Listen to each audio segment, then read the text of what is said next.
आज हमने श्री बुद्धा अमरनाथ मंदिर का विज़िट किया और यहाँ पे आके हमने बहुत सारी चीज़ों को एक्सप्लोर किया जिनके बारे में आज तक हमने सुना था, लेकिन आज हमने उन चीज़ों को फ़ेस टू फेस देखा और बहुत सा हमें नई चीज़ें देखने को मिली। इससे पहले तो हमें इन चीज़ों के बारे में ज़्यादा पता नहीं था, लेकिन आज हमने यहाँ के प्रिंसिपल सर आए हमारे साथ और उनके साथ हमने यहाँ के प्रीस्ट के साथ रहकर बहुत सारी चीज़ें सीखी। जी, ये हमारे लिए बहुत ही फ़ायदेमंद है। हमने आज बहुत सारी नई चीज़ें सीखी।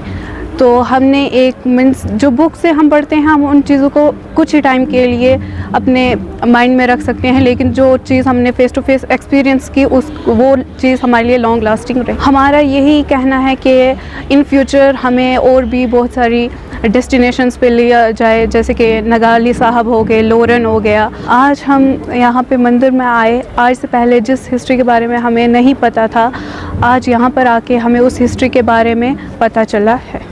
जो हमारी एनईपी पॉलिसी है उसके हिसाब से हमें क्या करना है कि बच्चों को रोट लर्निंग से हटाना है। बच्चों में थोड़ा सा क्रिएटिविटी जो है वो हमें उनमें डालनी है।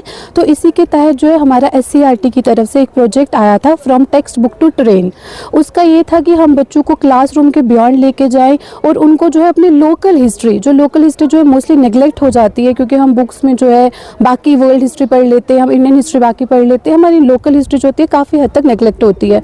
तो लोकल हिस्ट्री बच्चों को पता चले ताकि बच्चों का अपना जो रिच पास्ट है वो पास्ट समझ में आए, उसकी कॉन्टिन्यूटी जो है वो समझे, ट्रेडिशन अपनों को समझे। तो बस उसी मकसद को लेके हम जो है आज बच्चों को यहाँ लेके आए थे।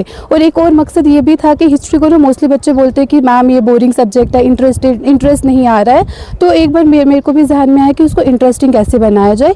तो मैंने जब अपने सर से बात की और अभी सर से बात ही कर रही थी कि तो SCERT की तरफ से हमें ये प्रोजेक्ट मिल गया, तो मुझे लगा कि वो जो मेरी सोच है उसको एक विंग्स जो है वो मिल गए। तो उसी के तहत जो है हम बच्चों को यहाँ लेके आए थे ताकि बच्चे जो है वो हिस्ट्री को सिर्फ पढ़े ना, रट्टा ना मारे, उसको देखे, उसको फील करे, उसको समझे। क्योंकि जो विजुलाइज की हुई चीज़ें होती है उनका एक लॉन्ग लास्टिंग इम्पैक्ट जो है वो बच्चों पे रहता है और बच्चों में जो है क्यूरियोसिटी जागती है हिस्ट्री को लेके, पास्ट को लेके, तो वो और ज़्यादा से ज़्यादा जो है इसके बारे में जानना पसंद करेंगे। फिर देखें, हमारी जो नेशनल एजुकेशन पॉलिसी 2020 आई है उसने बहुत ज़्यादा इस बात पे जोर दिया है कि बच्चों को सिर्फ बंद कमरे तक, क्लासरूम तक महदूद ना रखा जाए और सिर्फ किताबों में लिखी हुई 4 सफ़हात की याद दहानी ना करवाई जाए, बल्कि बच्चों को फील्ड में ले जाया जाए और जो बातें किताबों में लिखी हुई हैं उनको प्रैक्टिकली डेमॉन्स्ट्रेट किया जाए। इसी सिलसिले में हमारी J&K SCERT जो है उसकी joint director professor Sindhu Kapoor साहिबा और चीफ एजुकेशन ऑफिसर पुंछ जनाब मुख्तार मनाज साहब की हिदायत पर हम एक हिस्ट्री का प्रोजेक्ट यहाँ कर रहे हैं गर्ल्स हायर सेकेंडरी स्कूल मंडी में, जिसमें हमारी जो हिस्ट्री की CRC हैं राहिदा, ये इसको लीड कर रही हैं। तो आज हमने क्योंकि प्री हिस्टोरिक और हिस्ट्री का एक मेन सोर्स हमारा ये टाउन मंडी है और इस मंडी में हमारा वो मुकाम जिसे श्री बुड्ढा अमरनाथ कहा जाता है, आज हमने यहीं से स्टार्ट किया। आज हम अपनी हिस्ट्री के 55 बच्चों को, 55 बच्चों को लेकर यहाँ आए हुए थे। मकसद उसका यही था कि बच्चों को, इसका नाम भी हमने दिया था रूट टू रूट्स, यानी कि जड़ों तक ले जाने वाला रास्ता, कि हमारी हिस्ट्री की जड़ें कितनी गहरी हैं। तकरीबन 3000 साल पहले के जो यहाँ आर्कोलॉजिकल रिमेन्स थे वो हमने बच्चों को दिखाए। यहाँ जो मोनोलिथिक स्ट्रक्चर है मंदिर के अंदर शिवलिंगम का, वो उनको दिखाया।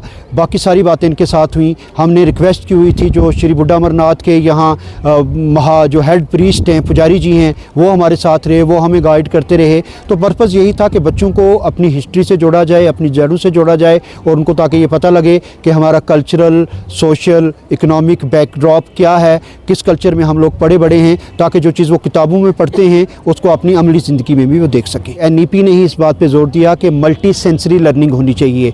जब हम छोटी क्लास में पढ़ते थे तो टीचर कहता था यहाँ उंगली भी रखो, देखते भी रहो और बोलो भी। तो हमारी 3 सेंसेस काम करती थी, टच की भी, विजन की भी और हेयरिंग की भी।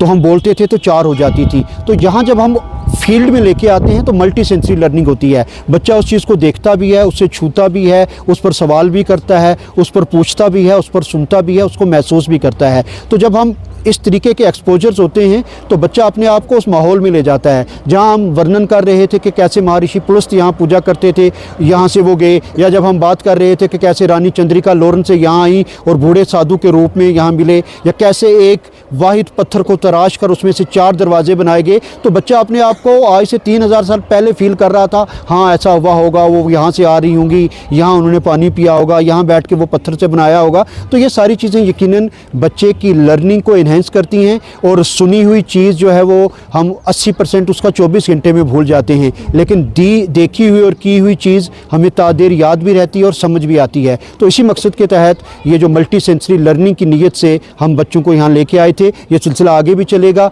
हिस्ट्री तक हम इसको महदूद नहीं रखेंगे, हमारी साइंसेज हैं, सोशल साइंसेज हैं, इवन की लैंग्वेज है, हम उसमें भी लेके जाएंगे, और बच्चों को जो उनकी पर्सनैलिटी इनसे जो डेवलप होती है उस पर फोकस करने की कोशिश की जाएगी।